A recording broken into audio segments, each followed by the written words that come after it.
Mapagpalang umaga po sa bawat isa and welcome po sa Christ Green Pastor Ministry International Cubao. Hallelujah!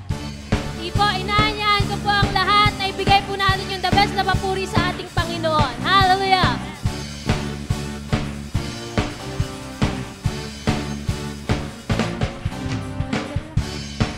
May saya, may tuwa sa piling ng Diyos sapagkat hirap ng puso ay naglalaho. May awit, may sayaw at papuri para sa Diyos na atin ng pusong pinagpala niyang lubos. Handog niya ay kapayapaan, handog niya ay kagalakan, handog niya ay kalakasan.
salamat sa inyo, Panginoon. Hallelujah.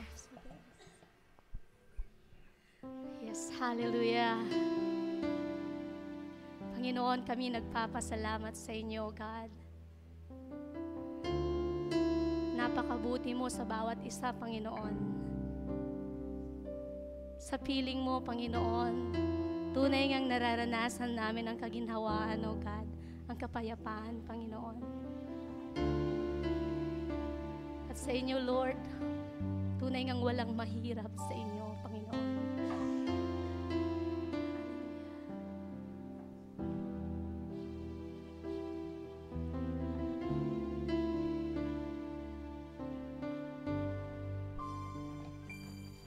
Sa aking kailangan, higit sa aking karanasan, higit sa aking isipin, ay kaya mong gawin. Higit sa aking kalakasan,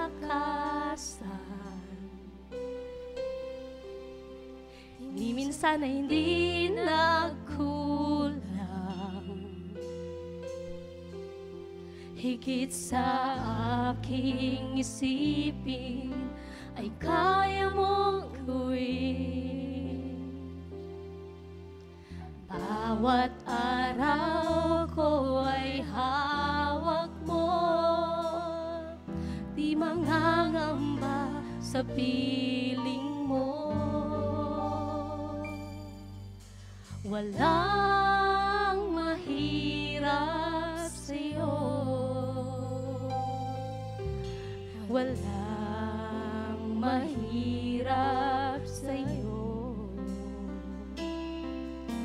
Ikaw ang Panginoon na makapangyarihan, walang mahirap sa'yo.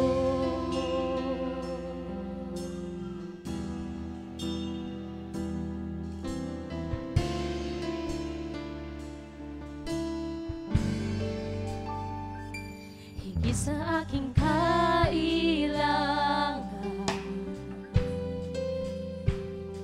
higit sa aking karanasan,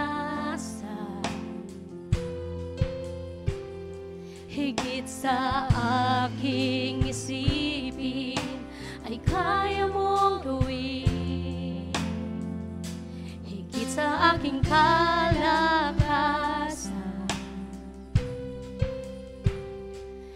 minsan ay hindi nagkulang.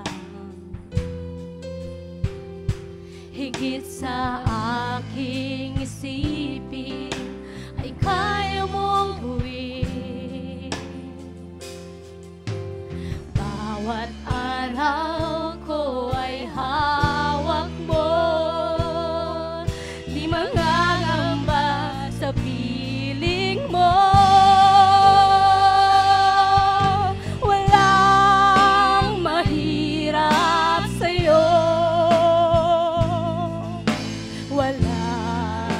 Mahirap sa'yo, ikaw ang Panginoon na makapangyarihan, walang mahirap sa'yo, walang imposible sa'yo, imposible sa'yo, walang imposible sa'yo. Ikaw ang Panginoon na makapangyarihan, walang mahirap sa'yo, walang mahirap sa'yo, walang mahirap sa'yo. Panginoon na makapangyarihan, walang mahirap sa'yo.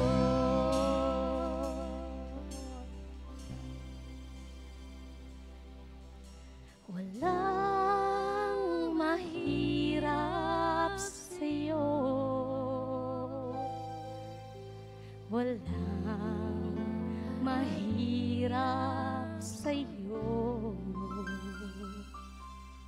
Ikaw ang Panginoon na makapangyarihan. Walang mahirap sa'yo. Walang mahirap sa'yo, Diyos. Mahirap sa'yo. Walang mahirap sa'yo. Ikaw ang Panginoon na makapangyarihan. Walang mahirap sa'yo. Walang mahirap sa'yo. Walang mahirap sa'yo. Ikaw ang Panginoon na makapangyarihan. Walang mahirap sa'yo. Walang mahirap sa'yo. Walang mahirap sa'yo. Ikaw ang Panginoon na makapangyarihan. Walang mahirap sa'yo.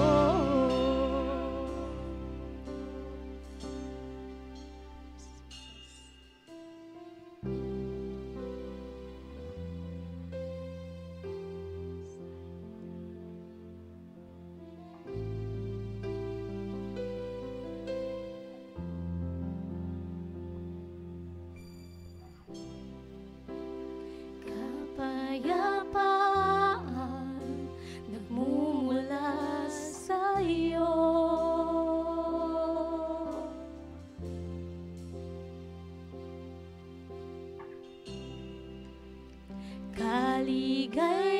Kaligayahan na kamit sa piling mo.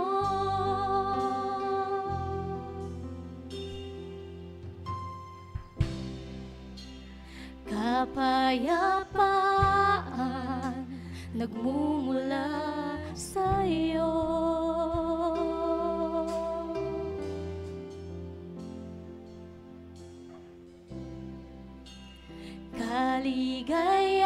Kaligayahan na kamit sa piling mo. Wala nang hahanapin pa. Wala nang nanaisin pa, kundi mamalagi sa piling mo, o aking Ama.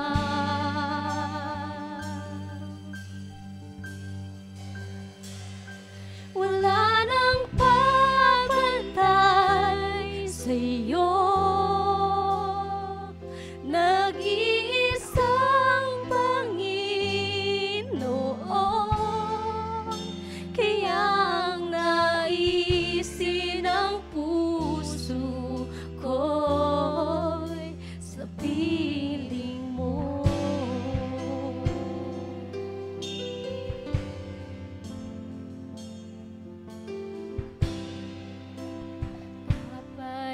Kapayapaan nagmumula sa'yo.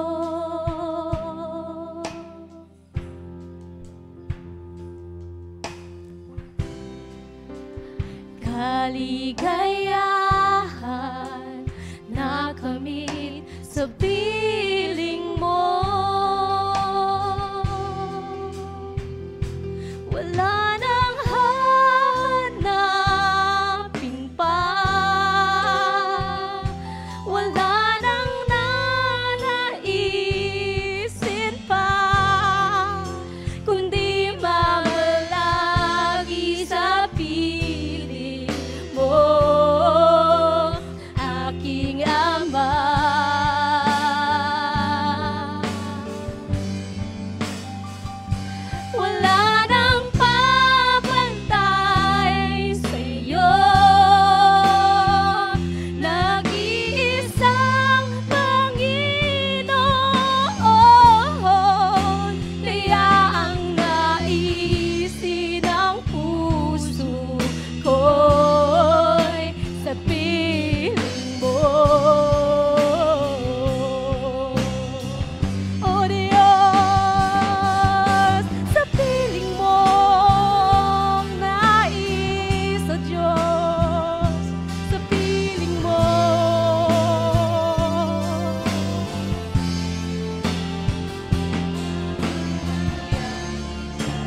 wala nang hahanapin pa, Panginoon.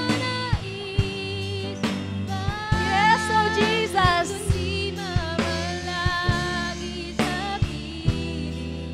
Oh, hallelujah. Wala nang papantay sa'yo. Wala nang papantay sa'yo. Nag-iisang Panginoon. Kaya ang naisin ng puso ko. Kaya ang naisin ng puso ko. Kaya ang naisin ng puso ko. Sa piling mo lamang, Panginoon. Come on, church. What our hearts desire is to be in the presence of our God. Amen. Oh, Jesus. Sa piling mo, Diyos, ang nanaisin ng puso. Sa piling mo, Ama. Sa piling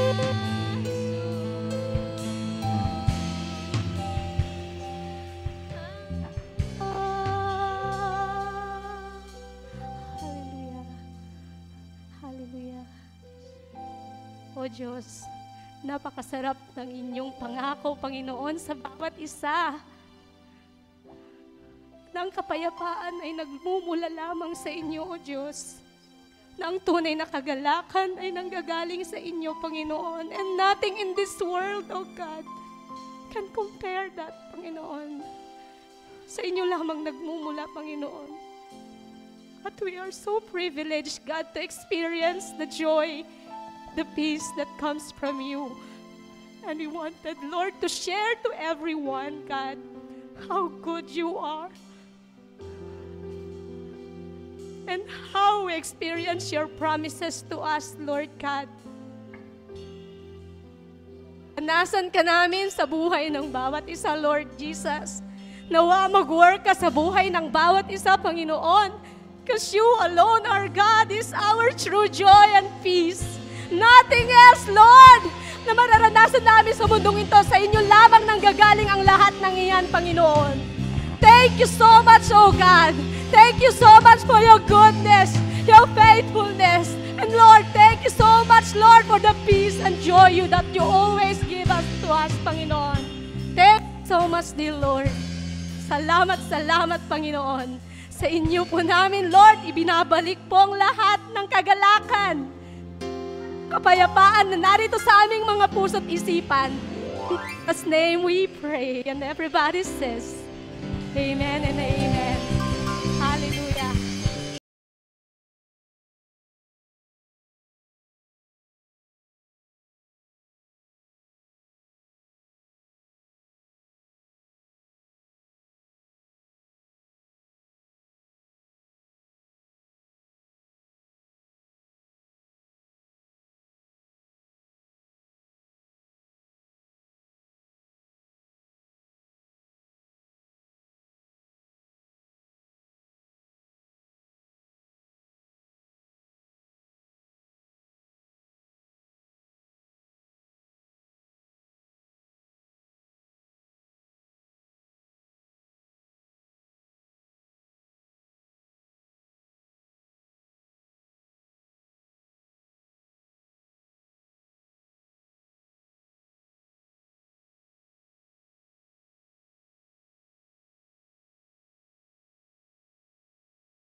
Purihin ang Panginoon. Hallelujah. Palakpakan po natin ang ating Panginoon. Hallelujah. Once more. Hallelujah. So,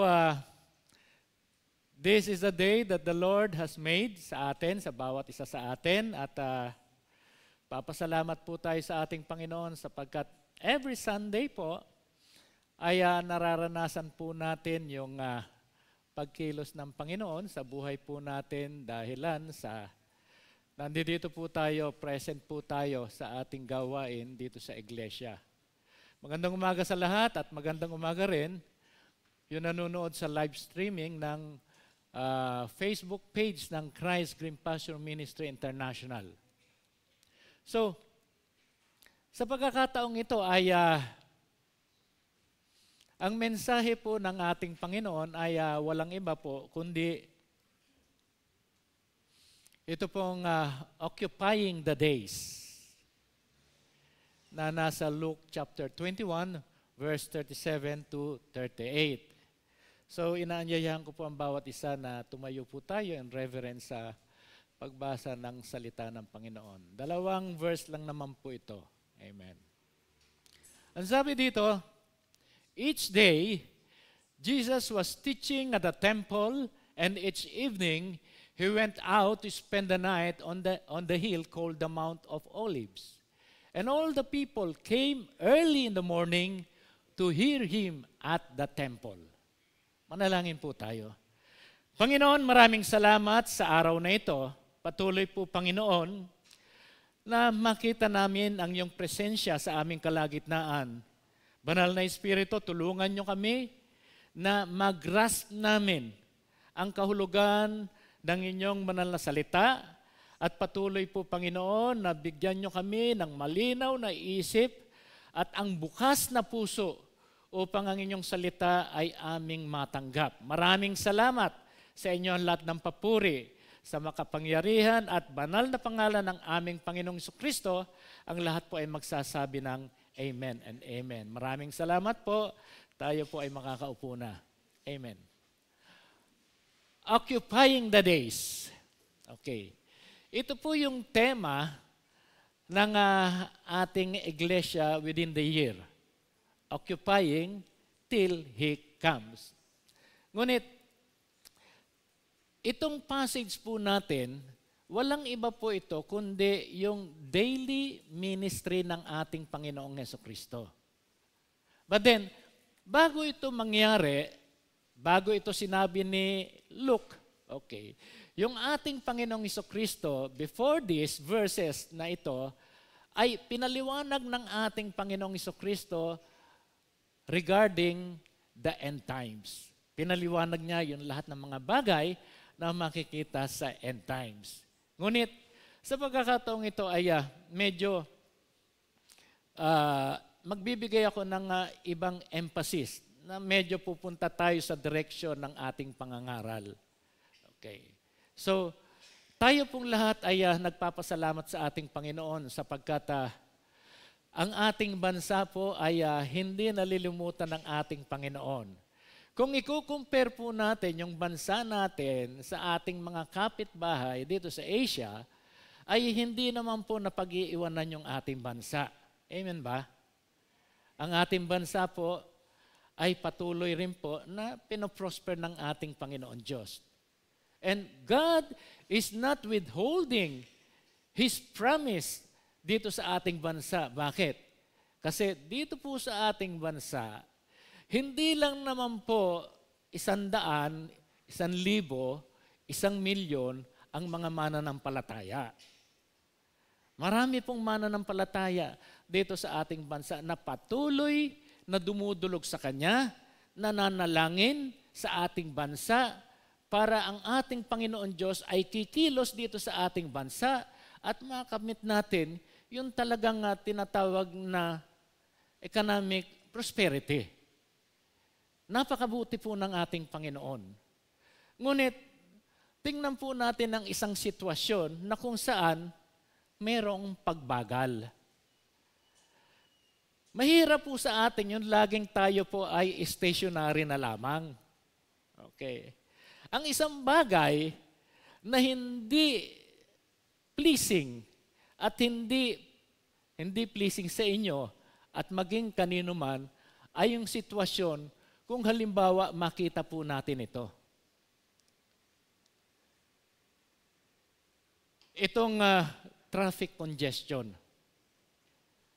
Kahit na po ang mga motor, nagta-traffic din.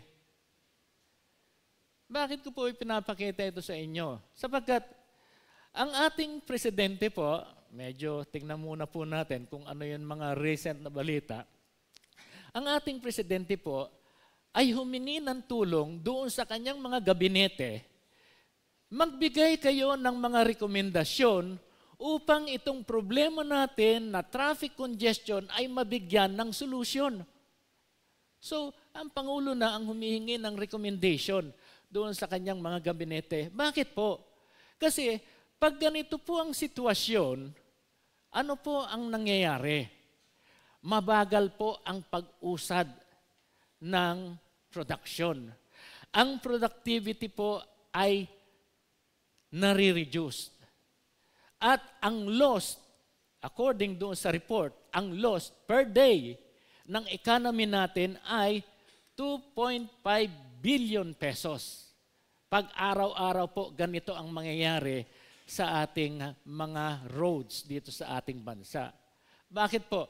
Kasi magiging mataas yung operating cost, yung fuel tataas, yung mga traffic accident mag-i-increase.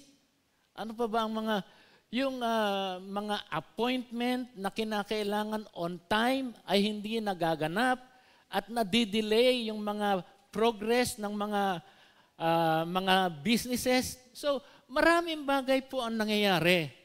Kung ganito po na mabagal ang pag-usad, no, ng mga sasakyan, ang mga empleyado po nalilate sa kanilang trabaho. Yung production po ay nare-reduced. Yung tinatawag na productivity, ito yung tinatawag na economic performance ng ating bansa ay nagiging mabagal at nalilesen ito. Ito yung tinatawag na yung input na ginamit, kinakailangan mag-proportion doon sa output na na-produce. Pero hindi po ito ang nangyayari. Kinakailangan po na magkaroon po ng tinatawag na movement. Magkaroon po ng mobility. Ang ating mga paa, tulad nitong mga sasakyan na ito, ay kinakailangan pong lumakad. At dito po natin makikita yung katotohanan ng salita ng ating Panginoon na sa 2 Corinthians chapter 9 verse 6, ang sinasabi dito, remember this sa atin, mga mananampalataya. Whoever sows sparingly will also reap sparingly, and whoever sows generously will also reap generously. Ito po, hindi lamang po ito concerning about money matters. Hindi lamang po ito patungkol sa pera. Ito po, applicable po sa lahat ng bagay na ito. Applicable ito sa mga mananampalataya, sa hindi mananampalataya, applicable po ito. At ito nga po yung nakikita natin. Pag mabagal ang pag-usad, ano po ang aasahan natin? Kung halimbawa, tayo po, may sasakyan tayo. Sino may sasakyan dito? Alam natin kung sino may sasakyan. Kung tayo po ay mayroong sasakyan at alam natin, yung ating sasakyan ay mayroong minor na defect, na sira. Alam natin yon. Pero kung hindi po tayo lalakad at maghahanap ng mekaniko, kung hindi po tayo lalakad at pupunta doon sa kasa para ipa-check up yung ating sasakyan at gamit tayo ng gamit ng ating mga sasakyan, ano po ine-expect natin? Natural, ang ine-expect natin na maliit na gastusin natin doon sa minor defect, ito po ay lalala. At instead na gumastos tayo ng maliit na halaga ng pera lamang, ang gagastusin natin pera ay mas malaki. So tayo po ang matatalo nyon. Bakit? Ayaw po natin maglakad eh. Mahirap yata yun humakbang at maglakad. Mahirap yung magkaroon ng mobility. Mahirap yung movement para sa atin. At kahit na po sa ating sarili. Kung tayo po mismo, no, Mayroon po tayong karamdaman na akala natin ay medyo minor lang yung ating karamdaman at tayo ay tamad pumunta magpa-check up.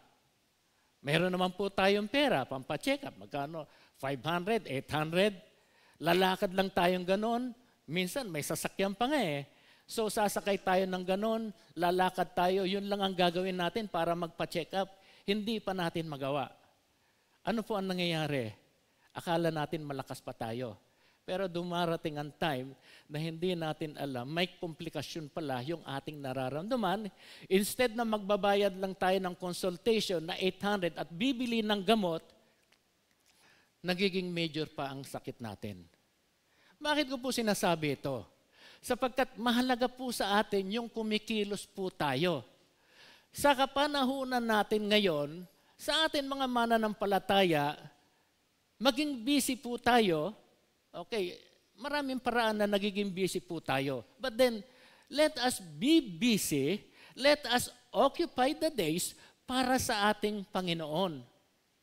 At titingnan po natin dito, yung isang situation na kung saan ang ating Panginoong Hesukristo, no? He occupied all the days of His life. Bakit? Kasi kahit na bata pa siya, nandoon na po siya sa temple at nakikipagtalastasan na doon sa mga marurunong sa salita sa scriptures eh. At ang ating Panginoong Hesukristo, doon dumating yung time na siya ay magmi-minister, mayroon po siyang ituturo. You cannot teach if you don't have any knowledge doon sa iyong ituturo. Ano ang ituturo mo kung wala ka namang alam? Ang ating Panginoong Hesukristo, bata pa lamang siya, alam niya na yung scriptures. Kung kaya't kahit na makipagtalastasan siya, doon sa mga matatanda na marunong sa scriptures, alam ng ating Panginoong Hesukristo. Let us see. Tingnan po natin ang ating Panginoong Hesukristo kung papaano niya inoccupy yung kanyang buhay nung siya ay nandito sa mundong ito. Okay. Jesus occupied His days by teaching. Ang ating Panginoong Hesukristo po, yung kanyang buhay po ay kanyang ginamit para magturo. Teaching. Sabi doon sa Luke chapter 21 verse 37, each day, Jesus was teaching at the temple, and each evening, He went out to spend the night on the hill called the Mount of Olives. Tigil muna po tayo dito sa kulay pula. Each day, Jesus was teaching at the temple. Ibig sabihin ng each day, anong araw yon? Araw-araw. Okay. Araw-araw po yon, each day. Ibig sabihin, every day, ang ating Panginoong Hesukristo ay nagtuturo. Okay. Ito po yung daily ministry ng ating Panginoong Hesukristo, yung pagtuturo. Pero kung titingnan po natin, yung ibang ministry niya, hindi lamang po pagtuturo. Nandun din po yung healing, nandun po yung evangelism, nandun yung soul winning. So, isa lamang po ito, yung pagtuturo. Okay. Ang ating Panginoong Hesukristo ay tunay nga na nagtuturo. Okay. Araw-araw yon. And this is the ministry. Sa atin mga mananampalataya, ang tanong ko po, pag ikaw ay nakapag-exhort ng 10 minutes sa ating online, ministry na ba yon? If we pray sa prayer ministry natin, prayer meeting natin, ng 2 minutes, dahil meron kang slot, ministry na ba yon? Kung ang mga matatanda, mga elder, tumatayo dito sa pulpito na to at nagtuturo, ministry ba yon? Tandaan natin, no? Ang ating Panginoong Hesukristo, nagtuturo siya every day, araw-araw. At yung kanilang pagod doon, kasama ang kanyang mga disipulo, yung kanyang mga followers, ang pinagtatalunan doon ay yung kapal ng kanilang tsinelas. Bakit? Sapagkat noong unang araw, sila ay naglalakad lamang. Alam niyo po, mga mananampalataya tayo, mapalad po tayo sa ating kapanahunan. Mayroon po tayong transport. At kung halimbawa, na kailangan natin ng assistance para sa transport, praise God, nandiyan po yung assistance. Wala po tayong gagawin, magbibihis lang po tayo. Minsan nga, sa online nga po mag-a-appear lang tayo doon sa ating online, magsusuklay lang tayo ng kaunti, magbibihis lang ng kaunti, hindi pa po natin magawa. Ministry. Tapos sasabihin po natin, ministry. Itong ating Panginoong Jesucristo, everyday, naglalakad po siya, kasama yung kanyang followers, nagtuturo siya, basically, nagtuturo siya dahil meron siyang maituturo. Praise the Lord. Ako po, titingnan po natin. Sa loob ng 3 taon na tayo ay mananampalataya. Okay. Ano sa tingin po ninyo? Is it worth na sa 3 taon na yan, hindi pa ba tayo pwedeng mag-share ng salita ng Panginoon? 3 taon po na tayo ay mananampalataya. Kung tayo ay 3 taon na mananampalataya, I believe that God can use us para mag-soul win, para mag-witness sa ating Panginoong Jesucristo. Depende lamang yan kung papaano tayo tinawag ng ating Panginoon Diyos. Ngunit ang ating Panginoong Jesucristo, everyday, siya po ay nagtuturo. At ano ang katangian ng ating Panginoong Jesucristo? Sabi dito, everyday, sabi dito sa Luke 19 verse 47, isang passage pa, isang verse na sinasabi rito, every day he was teaching at the temple, but the chief priests, the teachers of the law, and the leaders among the people were trying to kill him. Mamaya natin pupuntahan yan. Okay. Jesus occupy night time along with God.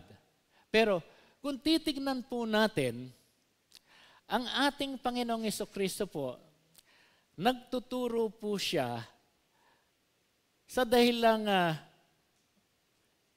hindi po sa dahilan na nandoon yung patient sa kanya. Siguro sinasabi natin, talaga lang sigurong matyaga ang ating Panginoon. I believe it is not patient. Yun nagbubugso sa ating Panginoong Jesucristo para magturo araw-araw. It is because yung kanyang inner spirit ay nakatugmayan sa will ng ating Panginoon Diyos. At ang will ng ating Panginoon Diyos ay maihayag kung ano ang kaharian ng Panginoon Diyos. Kaya ang ating Panginoong Jesucristo, nandoon yung kanyang zealousness na magturo araw-araw. Tao ba ang ating Panginoong Jesucristo? Totoong tao ba ang Panginoong Jesucristo? Totoong tao po.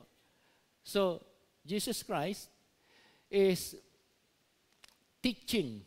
Jesus Christ was a tireless teacher. Ang ating Panginoong Jesucristo ay isang teacher na walang kapaguran. Okay. Alam niyo po yung isang tao na workaholic? Ang isang taong workaholic, lalong-lalo na sa loob ng bahay o kaya sa opisina, sa kanyang trabaho, makikita po natin na kilos po siya ng kilos. Lahat ng pwedeng trabahuin, ginagawa niya. At kung hindi siya nakapagtrabaho at mananatili siyang stagnant, mananatili siyang stationary, siya po ay parang magkakasakit. Kung kaya't sa isang taong workaholic, trabaho siya ng trabaho.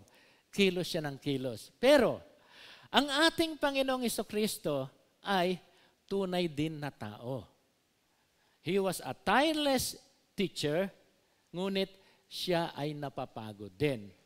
Isang pagkakataon na siya ay napagod, doon sa Mark chapter 4, okay, nangangaral ang ating Panginoong Jesucristo sa crowds. Hindi nalalaman ng ating Panginoong Jesucristo na sa kanyang pangangaral na itutulak pala sila doon sa pangpang ng Sea of Galilee. Kasama ang kanyang mga followers. So, sabi ng Panginoon, alika, dito tayo sumakay sa bangka at ako ay magtuturo pa rin. So, nung natapos siya magturo, pagod ang ating Panginoong Jesucristo, nandoon siya sa bangka kasama yung kanyang mga apostles, mga disciples, ang ating Panginoong Jesucristo nakatulog. Nakatulog ang ating Panginoong Jesucristo. Doon siya sa may unahan, sa may ilalim ng bangka at doon siya nakatulog. Maaring because of exhaustion. Na-exhaust ang ating Panginoong Jesucristo. Tandaan natin, tao rin po siya. So, dumating ang time na dumating ang storm. Okay, binabagyo sila. At ang lakas ng bugso ng ulan, ang lakas ng alon, na kung saan ang mga disipulo niya ay natakot. At yun ang oras na ginising nila ang Panginoong Jesucristo. So, ang ating Panginoong Jesucristo napapagod rin. Tayo rin naman napapagod tayo . Pero wag naman sa loob ng 7 araw pagod tayo. Mahirap po yung 7 araw tayong pagod. 7 araw tayong walang ginagawa. So, this is one thing na nais na ipadama ng Panginoong Hesus sa atin. Nais niyang ituro sa atin kung ano ang kanyang ginagawa. He was a tireless teacher. Lahat ng opportunity ay kanyang ginagawa upang makapagturo. Because he simply went out about by fulfilling God's will. Teaching to those people who are desperately in need. At ang ating Panginoong Jesucristo sa kanyang pagtuturo, kasama po doon na wala po siyang takot. Jesus Christ was a person. He is bold at ganun din naman, wala siyang takot sa pag-share ng kaharian ng Panginoon Diyos. So, bakit minsan ang mga mananampalataya takot? Mag-share ng gospel, mag-witness sa ating Panginoong Jesucristo. Unang-una po, kaya takot ang mananampalataya, hindi po alam yung soul winning. Hindi po alam kung paano mag-witness sa ating Panginoong Jesucristo. And worst, wala po tayong experience na personal sa ating Panginoong Jesucristo.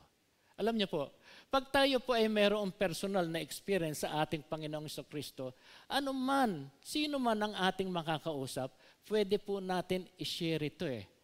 Kung natatandaan po natin, si Saul, paano ba si Saul na-convert? Makikita natin yung essentials of evangelism doon sa nangyari kay Saul. Nandoon yung conversion, nandoon yung conviction, nandoon yung commission, nandoon yung compassion. 4 na essentials para makapag-win ng souls, para makapag-evangelize ang isang mananampalataya. At yun ang nangyari kay Saul. Bagamat, alam natin, na si Saul ay talagang bihasa sa salita ng Panginoon. But then, for us, bakit ang ating Panginoong Jesucristo hindi natatakot? In the first place, ang ating Panginoong Jesucristo, alam niya yung mga darating pang event na magaganap. Siya nga nagpipredict na anytime, He will be murdered, He will be killed. Alam niya. Sinasabi niya ito doon sa kanyang mga disipulo. Kung kaya't alam niya yung bagay na yun, bakit pa siya matatakot? Kung alam mo yung mga bagay na yun, bakit ka pa magiging afraid? Kung kaya't nandoon ang ating Panginoong Hesukristo na wala sa Kanya ang takot para magturo. Sabi ni Roosevelt, tama si Roosevelt, sabi niya, the only thing we have to fear is fear itself. Ang katakutan po natin ay yung fear itself. Yun ang katakutan natin. Sapagkat ang nangyayari sa tao, yun mismo ang nangyayari. No? Takot ang tao dahil doon sa takot sa kanyang sarili. Tayo pong mga mananampalataya ay mayroong mga pagkakataon na tunay nga po, sa maraming pagkakataon ay pwede po tayong magturo. And Jesus Christ is taking all opportunities para siya ay makapagturo. Dahil alam niya ang pangangailangan po ng tao. Alam niya yung desperate needs ng tao at alam niya ang kakulangan ng kaalaman ng tao patungkol sa kaharian ng Diyos. So, sa atin mananampalataya, okay, tayo po ay napapagod, humingi po tayo ng kalakasan sa ating Panginoon Diyos. At humingi po tayo ng karunungan sa ating Panginoon Diyos. So, hindi naman po tight, hindi naman po mahigpit ang ating Panginoon Diyos para ipagkaloob yung bagay na naisin natin para tayo ay makapaglingkod sa Kanya. Kung tayo ay mayroon pong naisin na maglingkod sa ating Panginoon Diyos at ito po ay ating idinudulog sa ating Panginoon Diyos, bakit hindi? Kapag ang isang mananampalataya ay faithful, bakit hindi magiging faithful ang Panginoon Diyos sa atin? Ganun lamang po yun. Ipakita at makita man lang ng Panginoon Diyos na tayo ay faithful, ang Panginoon Diyos magiging faithful din po sa atin eh. Sapagkat He is a faithful God, ang ating Panginoon Diyos. Kung kaya sa atin mga mananampalataya, hindi po dapat manaig sa atin ang takot. Pero asahan na po natin. Yung sinasabi doon sa John chapter 13 verse 16, ang sabi doon, very truly I tell you, no servant is greater than his master, nor is a messenger greater than the one who sent him. Kung ano ang bagay na naranasan ng ating Panginoong Hesukristo, wag po tayong magtaka na maaring maranasan din po natin yan. But then, yung nga sinasabi ko, by the grace of God, pinagpapala pa rin po tayo ng Panginoon. Kasi hindi po tayo dumarating doon sa sukdulan na kung saan ang kapalit nito ay buhay natin. Mayroon lugar lamang na kung saan ito mangyayari. Pumunta ka sa Saudi Arabia at kung gusto mo talagang numipis yung buhay mo dito sa mundong ito, doon ka mangaral face-to-face sa tao. Sapagkat doon sa Saudi Arabia, doon po ay talagang pinagbabawal ang pagtuturo ng salita ng Panginoon. Lalong-lalo na kung Christianity ang pinag-uusapan. But then dito sa atin po, we are all free. Meron po tayong freedom dito para magturo. Kaya hindi po natin kinakailangan magkaroon ng takot dito sa pagtuturo. Teaching the Word of God. Yun nga madalas kong sinasabi na para tayo ay merong maituturo, kinakailangan meron po tayong nalalaman. Pero kung wala po tayong alam, natural po, wala po tayong maituturo. Kaya nga't ang ating Panginoong Hesukristo, kaharap niya yung mga kanyang followers, yung kanyang mga disipulo. Ang ating Panginoong Hesukristo, open siya doon sa kanyang mga disciples. He mentored, minimentoran niya yung mga disipulo, lalong-lalo na yung mga naging apostle niya. And when you mentor, ano ang kinakailangan? Ang ating Panginoong Jesucristo, binuksan niya yung kanyang sarili. Binuksan niya yung kanyang sarili, wala siyang itinago sa kanyang sarili, naging transparent siya. Kung ano ang laman ng puso niya, yun ang kanyang ibinabahagi doon sa kanyang mga disipulo. He opened himself, inopen niya yung kanyang sarili. Whatever is the plan of God sa kanya, yun ang kanyang sinasabi doon sa kanyang mga minimentoran. And mentoring is a thing na maganda sa isang mananampalataya sapagkat ito ay isang way kung papaano magiging disciple ang ating mga members ng iglesia.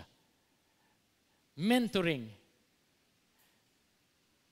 Yung event, everyday, yung experience niya ay kanyang inihahayag doon sa kanyang mga followers, doon sa kanyang mga disipulo.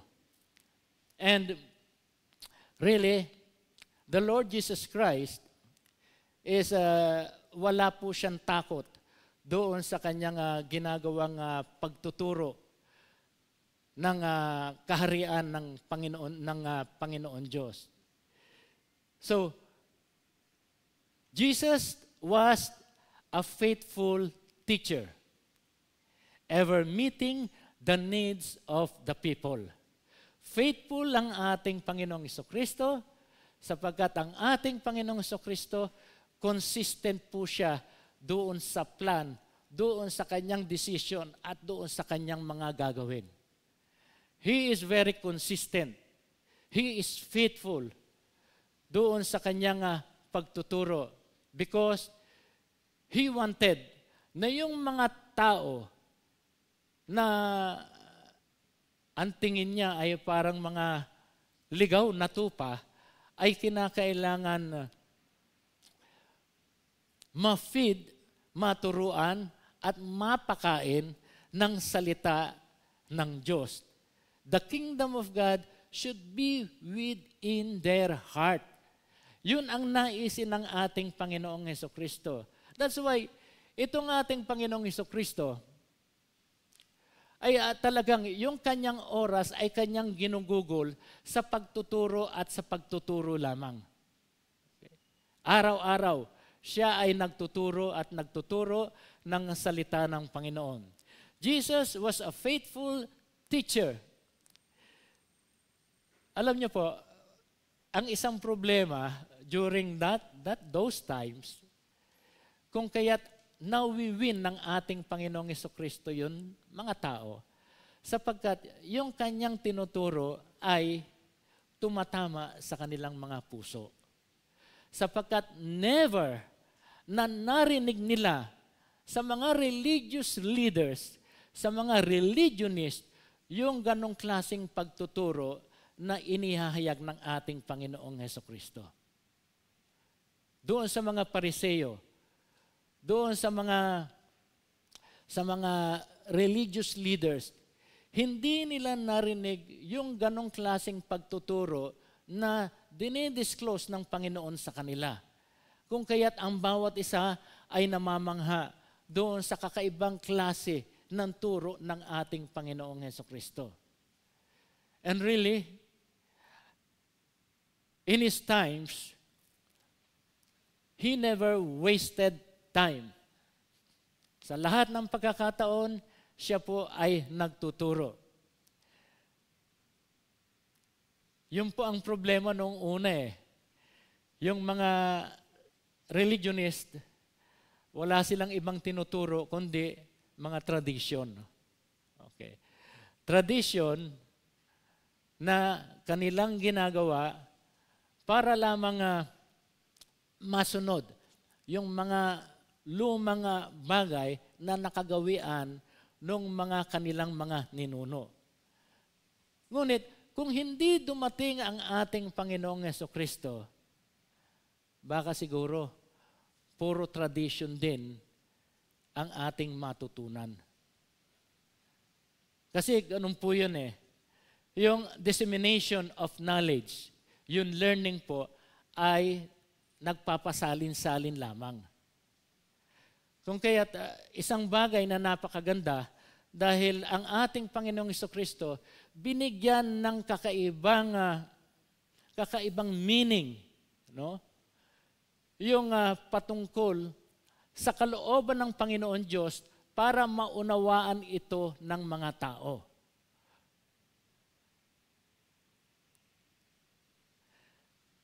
Christ wanted to grasp every opportunity he could before he departed this world.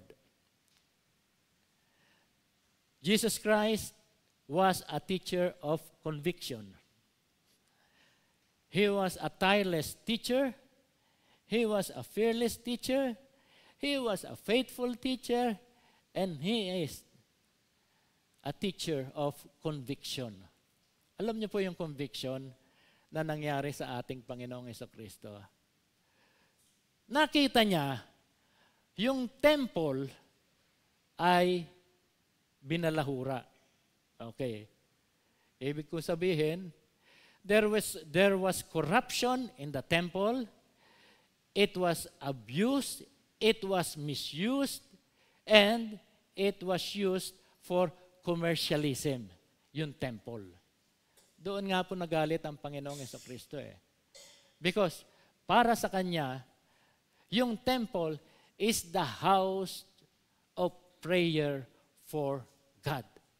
But then, kahit na ganun na nangyari, ang ating Panginoong Jesucristo, hindi niya po pinabayaan na ganun ang mangyari sa temple. Nag-take action ang ating Panginoong Jesucristo. And then, yung conviction ng ating Panginoong Jesucristo, He always used the temple para magturo. Siguro po, kung iba-iba yon, binalahura niyo yung temple, wag na, ayaw ko nang gamitin yan, sa iba na ako magtuturo. But then, Jesus Christ has a conviction. The temple should be used to honor God. The temple is used to pray for God. At ito po ang dapat mangyari. So, our Lord Jesus, in His conviction, doon pa rin siya nagtuturo sa temple. Kaya nga, every day, ang ating Panginoong Jesucristo ay nagtuturo doon sa temple. At napakagandang bagay sapagkat yung temple na kanyang tinutungtungan para mangaral at magturo, maraming mga crowds ang patuloy na nakikinig sa kanya. Marami ang nagkakaroon ng tinatawag na changes, natatransform ang buhay ng mga taong nakaririnig ng kanyang mga pinapangaral. And mind everyone na hindi lamang yung kanyang pagtuturo. Nagiging product din ng kanyang pagtuturo ang paggaling ng mga taong merong sakit. So, makikita po natin, yung ating Panginoong Jesucristo po, He occupies the days. Talagang ginagamit niya po yung kanyang daily ministry na kung saan walang oras, walang time na masasayang dito. At lahat ng pagkakataon ay kanyang ginagawa. So sabi dito, Jesus occupied nighttime alone with God. So verse 37 ang sabi doon, and each evening, He went out to spend the night on the hill called the Mount of Olives. Alam niyo po kung saan yung Mount of Olives? Ito po, Mount of Olives. Kung nasa Mount of Olives ka, yung kulay pula na yon, ang east portion yon ay disyerto at yun ay papunta ng Jericho, papunta ng Jordan Valley. At kung ikaw ay nasa Old City ng Jerusalem, nandoon yung sa east portion, yung tinatawag na Mount of Olives. Ano ang makikita doon sa Mount of Olives? Natural, dahil yun ay mount, bundok po yun. Ito po, Mount of Olives. Ang Mount of Olives po ay mayroong 3 summits. Ano po yung summits? Hindi po yung pagkain summits. Ito po yung tuktok. 3 po ang tuktok ng Mount of Olives. May first summit, second summit, at mayroon tinatawag na third summit. Okay. Pinapakita lamang po natin para may idea po tayo kung ano ang Mount Olives niyan. At yung Mount Olives niyan, okay, yung Mount Olives yan, yung pinakababang portion niyan, nandoon yung tinatawag na Garden of Gethsemane. At ang makikita doon sa Garden of Gethsemane ay yung mga olive trees. There was a time na yung olive trees na yan ay nagpo-produce sila talaga ng oil dyan. Yung oil na napoproduce nila dyan, yun yung ginagamit para i-anoint ang mga hari during the old times at para i-anoint yung mga priest. Galing dyan sa olive tree na yan. So, doon sa pinaka-foot ng Mount Olives, makikita yung Gethsemane. At alam naman po natin kung ano ang significant ng Gethsemane Garden. Okay. Bago po ang ating Panginoong Jesucristo maranasan yung torture, yung pain and suffering, nandoon po siya nananalangin sa Garden of Gethsemane. Sabi niya doon sa kanyang mga kasama, "Watch ye therefore and pray."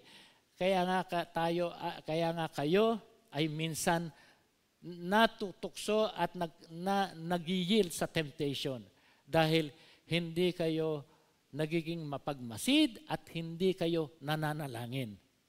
Ilang beses binalikan ng Panginoong Jesucristo yung kanyang mga kasama, akala niya nagpipray, parang tulad natin, nagpipray, nakaganon, pero natutulog na pala. Okay. Ganyan minsan mga mananampalataya Brad, nagpipray lang ako Pero hindi natin alam, natutulog na pala.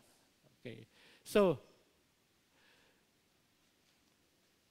yung Mount of Olives, it is a multi-summit limestone ridge east of the old city of Jerusalem.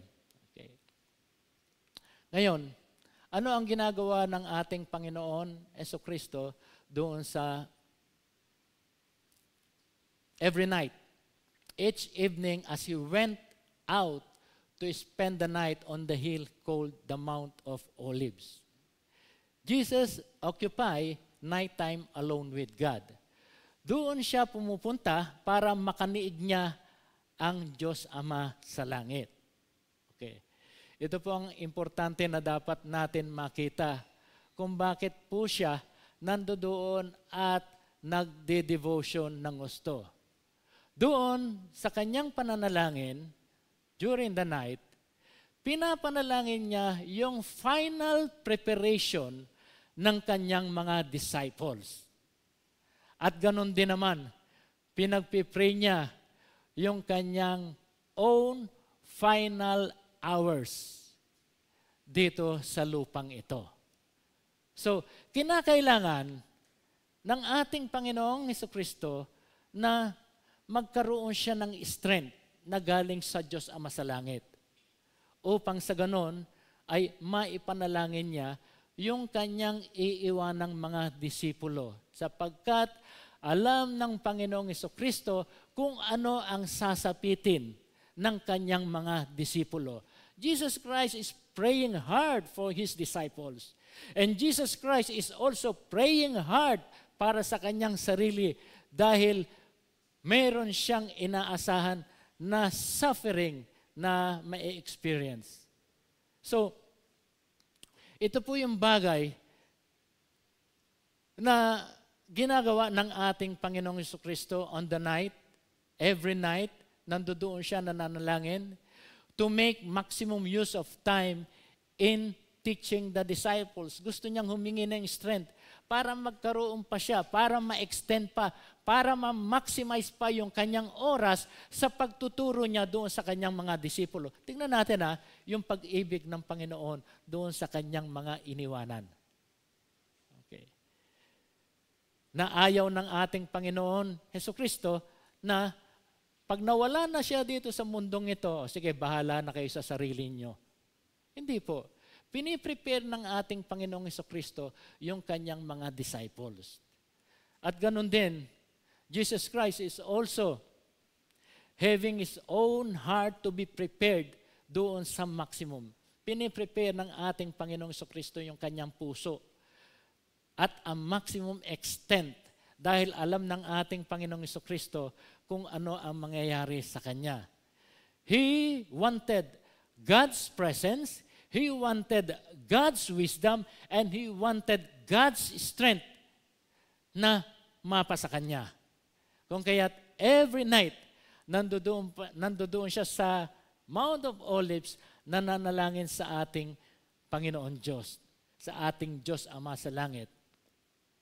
So, Jesus occupied early morning with prayer before teaching in the temple, and all the people came early in the morning to hear Him at the temple. Ito po, bago po magturo ang Panginoong Hesukristo, nananalangin muna siya. Okay. He prayed, nananalangin po siya bago siya magturo. Okay. And it is a must. Sa atin mga mananampalataya, hindi po tayo sumusugod ng basta-basta na lamang sa isang gawain na hindi natin prepare sa panalangin yung ating gawain at hindi natin piniprepare yung ating sarili. It is a must that we should prepare the ministry, yung gagawing ministry, at yung ating pong sarili. Sapagkat iyan po ang ginagawa ng ating Panginoong Hesukristo. Okay. Early morning with prayer before teaching in the temple. At haharap siya doon sa mga tao, doon sa temple, na nangangaral, na mayroon confidence, na mayroong empowerment, mayroong anointing sa kanyang pagtuturo. Brethren, it is high time for us na tayo po ay ma-occupy natin yung ating time para sa ating Panginoon. We must occupy ourselves. At kung iniisip po natin na pagkatapos kung mag-exhort, okay na.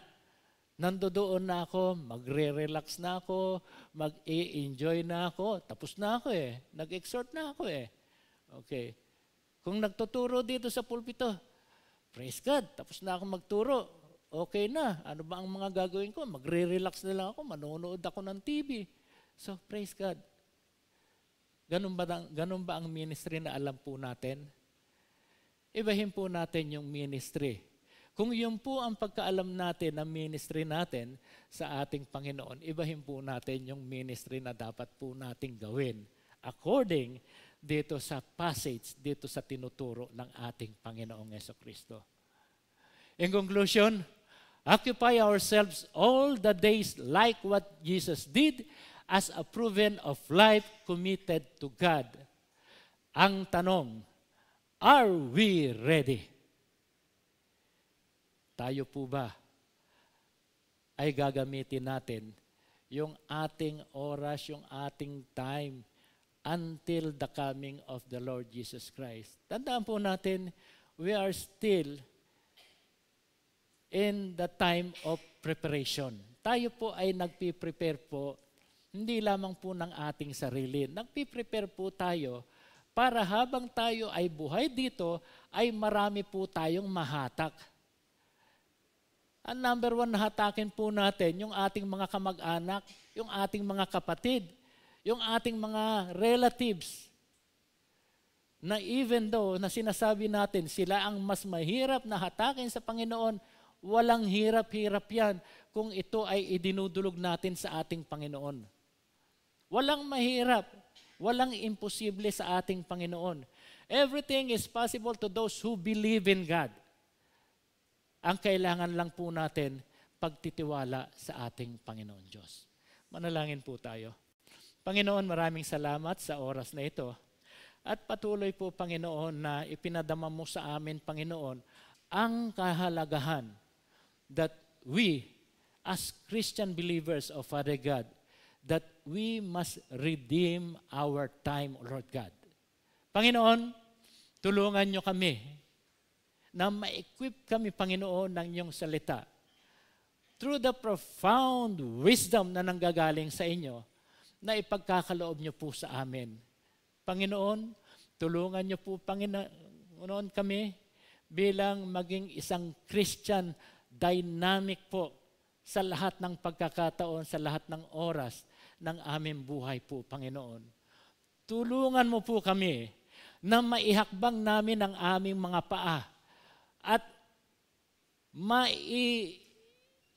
maisagawa namin through our action, O Lord God, ang mga dapat namin gawin bilang mananampalataya. Marami pong salamat, Panginoon, at patuloy po na ang bawat isa sa amin ay umaasa, nagtitiwala na kayo ang kikilos sa aming buhay, Panginoon, knowing that you are the powerful God. Marami pong salamat, Panginoon, at patuloy po na tinataas ka namin sa aming buhay. Ikaw po ang manguna sa aming buhay at patuloy po, Panginoon, na ikaw po ang maging direksyon namin habang kami ay nabubuhay. Lord, we just thank you and once more return to you all glory and honor in the mighty and holy name of the Lord Jesus Christ. At ang bawat isa ay magsasabi ng Amen and Amen. Praise God.